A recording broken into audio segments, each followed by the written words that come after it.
Hey guys, what's going on? It is Rick, and I'm here with my first review video of August that will probably come out sometime in September, most likely, or the end of August.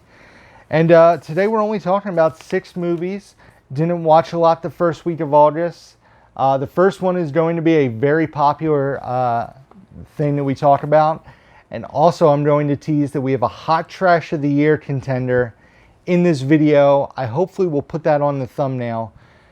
I watched something that is currently the worst movie of 2020.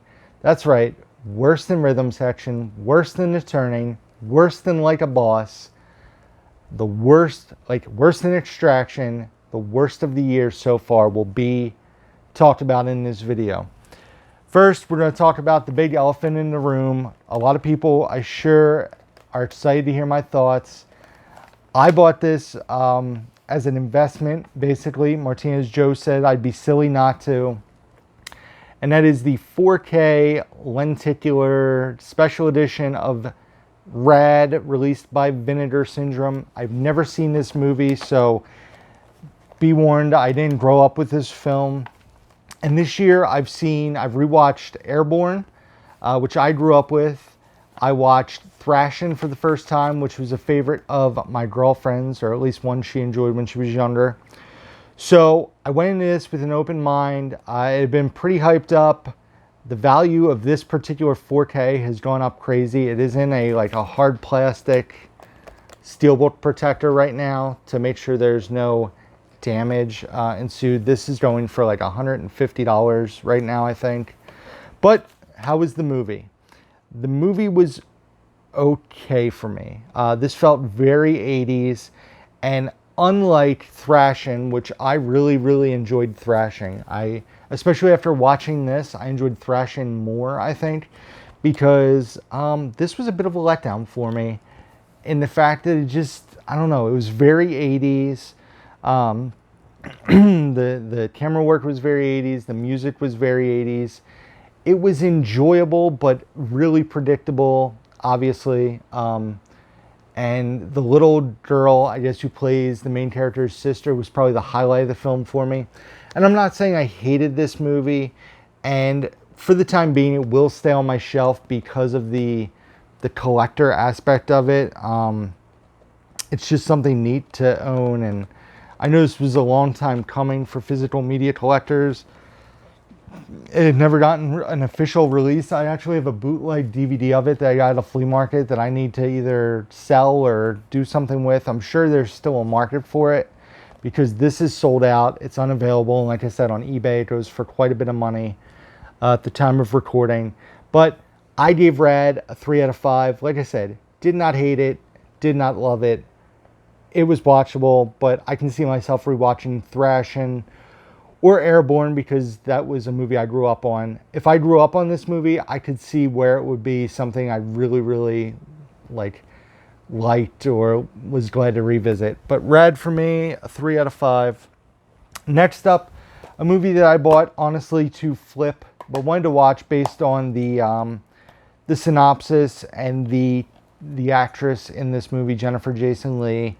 And that is the Miramax release of Georgia. Why does everything look blurry? That's the question. Georgia is a movie basically about a country music star / folk music star played by Mare Winningham and her sister Georgia, who's an alcoholic and wants to be a singer, wants to have a career as a singer. She's not very good.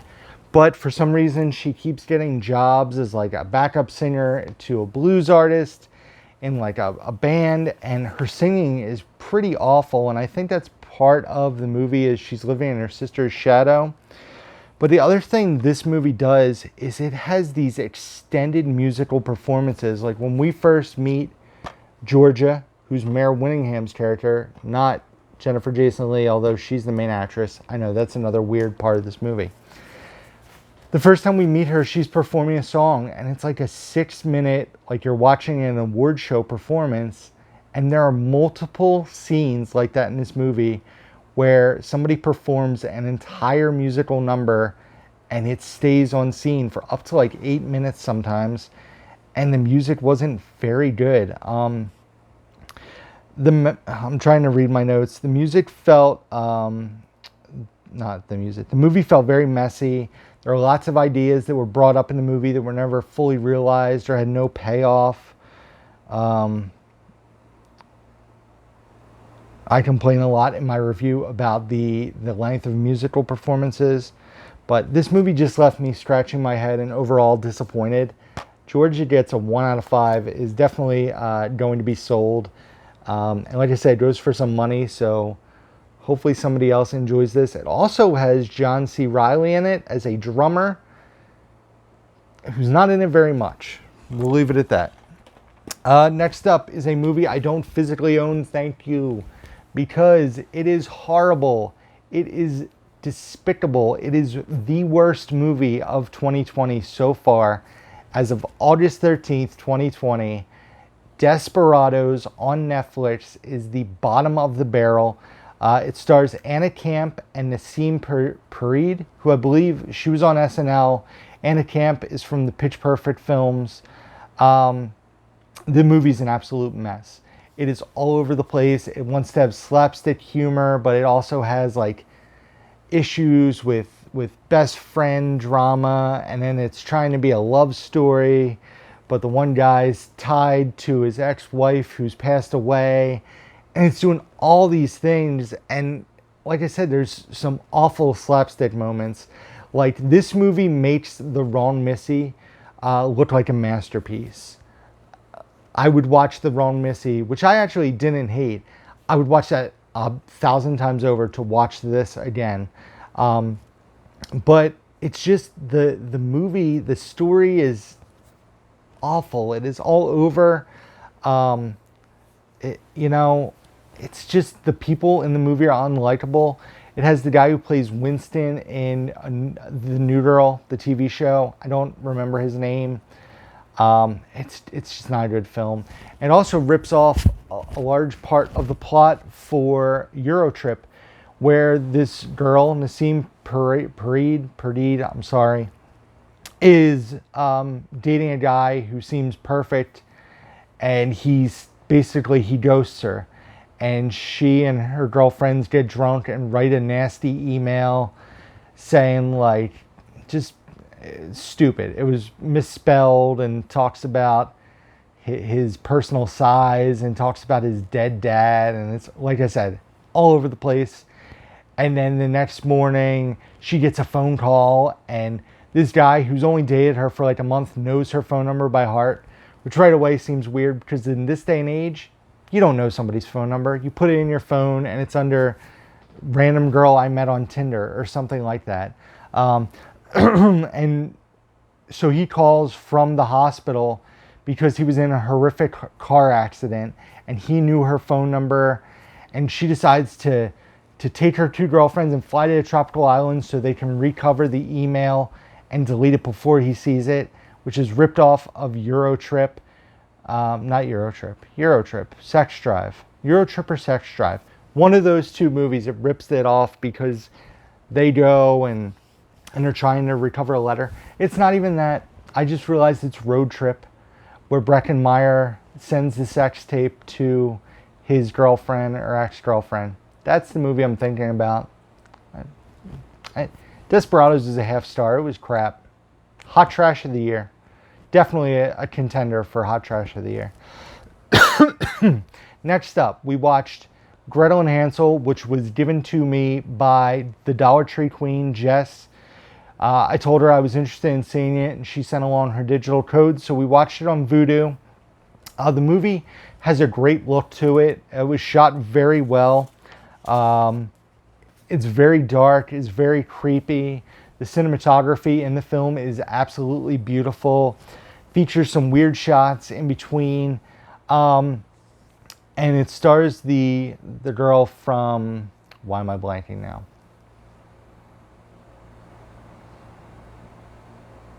Netflix show. I'm Not Okay With This, I believe, is the girl who's in the show, or in the movie. She plays Gretel. And it's an interesting take on Hansel and Gretel, the classic fairy book tale. But the movie is only 87 minutes long, and it feels like it drags in parts. It really does meander, and I don't know. I didn't love it. There's creepy imagery for sure. I didn't hate this. I know a lot of people hated this movie. It'll be on their worst of the year list. I don't think it's that for me. It's better than, you know, The Turning, and some other stuff I've watched in this year, and it has come out in 2020. But it's not something I would revisit. Like, I'm not inclined to go buy this on physical after watching the digital copy. Like something like Guns Akimbo, when I watched it digitally, I went out and bought the physical copy very soon after. This is a 2 out of 5 for me, Gretel and Hansel. I can see where some people would enjoy it quite a bit, but for me, just wasn't there. And speaking of a disappointment, this video is full with just mediocrity and not good films, honestly. But to be fair, I was not expecting much from this movie, and that is Chokeslam, which stars Amanda Crew of Silicon Valley fame, Mick Foley, Chelsea Green, who is married to Matt Cardona, and no, they're not married. Dating or engaged to Matt Cardona, who was formerly Zack Ryder. Chris Marquette, who was in the Girl Next Door, which I loved. And this guy here, Niall Matter, who I don't really know what he's from. But, excuse me. Chris Marquette's character used to date Amanda Crew's character, and they go to their 10-year high school reunion, and he's trying to win her back. She has become a massive wrestling superstar, but has a checkered past and has anger issues. And he tries to win her back, and there's some WWE or former WWE superstars making an appearance in this movie. But the story and the movie's pretty awful. This was released by MVD Visual. I give it a 1 out of 5. It is not making my shelf. I'll be getting rid of this one. Sorry, it was not good. But I need to check it out. It was about wrestling, so I was intrigued. And then last but not least, I blind bought this one, and has a tie to wrestling, which we'll get to in a minute. I actually got a cool Instagram comment from the costume designer of this film, and that was actually one of the things I really enjoyed about the movie. So that is Arkansas, which, speaking of Sex Drive, which I went on a tangent about earlier, that it wasn't even the right movie. This is written, directed, and stars Clark Duke, who was in Sex Drive. He was on The Office. He was on Greek. You would recognize him if you saw him. He is, well, on this picture you might not recognize him, but he has sunglasses and long hair right there. But Google Clark Duke, you'll know who I'm talking about. The movie also stars Liam Hemsworth, John Malkovich, Vince Vaughn, Vivica A. Fox, Michael Kenneth Williams, Chandler Duke, Eden Brolin, who's Josh Brolin's daughter. And it is basically about drug dealers down south, and there's a lot of familiar faces, as I listed. But this movie felt like it was missing something. There was a major twist that this movie needed, and I don't even know exactly what that twist needed to be. But I will say that, like, you can tell Clark Duke, while making this movie, has a love and appreciation for films. There were some minor details in the movie that tied together throughout the film in other scenes. Stuff like that I absolutely loved. And I was interested throughout, but I just kept waiting for something more to happen. You know, Clark Duke definitely shows promise as a filmmaker in this film, but it needed something. The movie needed to be a little more tighter. You know, there were a few surprise moments, which is good, but it just felt too convenient when all was said and done. And the thing I want to mention is Clark Duke's character throughout is wearing all these crazy Hawaiian shirts and ridiculous pants, but he also wears different WWF classic t-shirts throughout the entire movie. And there's like a Hulk Hogan shirt, there's some Mr. Perfect shirts, Ultimate Warrior, Bret Hart. He has different shirts throughout the movie. And I reached out, like I said, to the costume person who left a comment on my Instagram post when I was watching this, and said, like, I loved how Clark Duke had a different WWF shirt on almost every day in the film. And she said that they were all out of Clark Duke's personal collection. Like, he had been waiting for the opportunity to be able to wear those shirts. And when you see his character in this movie, it seems fitting that he would wear wrestling shirts. Because there was almost a thing where I said to Bridget, I was like, is this movie taking place now or is it in the 90s? But they were using modern smartphones and it was down south. So I guess it was just to show his style and his look at the time. But he was the highlight of the movie for me. Clark Duke was really good in the movie. I'm definitely excited to see what he does next as a writer and director. I gave Arkansas a 2.5 out of 5. I definitely would recommend checking it out, but I might not go blind by it. Or if you do buy it, try to get it for a few bucks, maybe $5 at a pawn shop or something. So yeah, Arkansas. And that's it, guys. That is everything I watched the first week of August. As always, thank you guys for watching. Be sure to give this video a thumbs up and subscribe if you guys don't do so already. Hit the bell notification so you guys know when new videos drop on the channel. Also, check out the description box down below where you can find links to my Facebook, Instagram, Twitter, my eBay page, my Blu-ray.com profile, my Letterboxd page where I rate and review all the movies that I watch. Also, my Amazon wishlist, email address, and P.O. box can be found down below. And that is it, guys. One more video to record. As always, until next time, I cannot wait to have a drink of water after this video. Who's down to movie?